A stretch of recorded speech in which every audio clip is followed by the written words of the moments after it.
Bonjour à tous. Aujourd'hui, le Christ brandit bien haut l'étendard. Tu lui as donné le pouvoir sur toute chair afin qu'il accorde la vie éternelle à tous ceux que tu lui as donnés.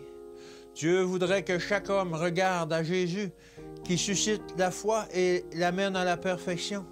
En tant que chrétiens, nous devons, aussi bien par la parole que par les actes, mettre en pratique les nobles traits de caractère que manifestait Jésus-Christ.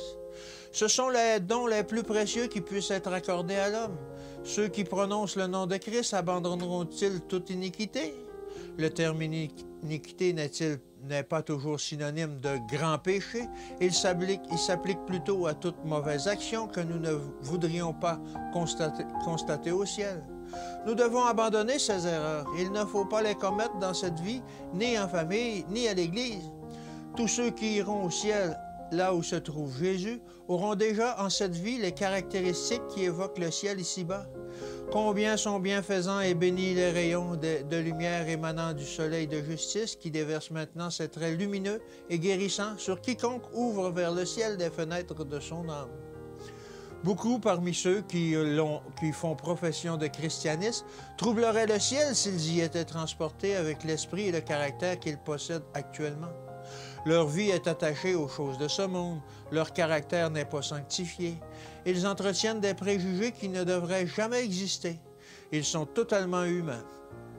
L'atmosphère qui a entouré leur âme est si différente du caractère de Jésus qu'ils ne pourraient pas jouir du passage de la terre au ciel. Cette terre est l'école où nous devons être mis à l'épreuve pour voir si nous deviendrons des économes de la grâce du Christ.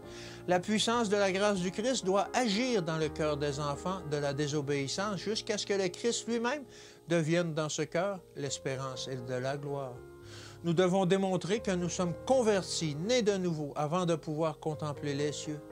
Commencerons-nous dès maintenant à agir comme d'humbles disciples de Jésus-Christ? Oh, combien son amour et sa grâce sont infinis! Combien l'amour qu'il exprime pour l'homme déchu est inestimable! Le Christ vous aime, aussi ses principes sont-ils élevés. Il prendra notre nature et la transformera à l'image de la sienne. Tous peuvent recevoir beaucoup par la foi, s'ils veulent ouvrir les fenêtres de leur âme vers le ciel, afin de permettre au soleil de justice d'y pénétrer. Nous devons accepter les voies et les œuvres de Dieu, peu importe par qui il nous les fera connaître. Nous devons suivre humblement les voies du Seigneur pour révéler au monde que nous sommes des disciples du Christ. Nous devons faire preuve d'amour désintéressé les uns envers les autres, sans rechercher la suprématie. Que Dieu vous bénisse et qu'il vous garde, et je vous dis à demain.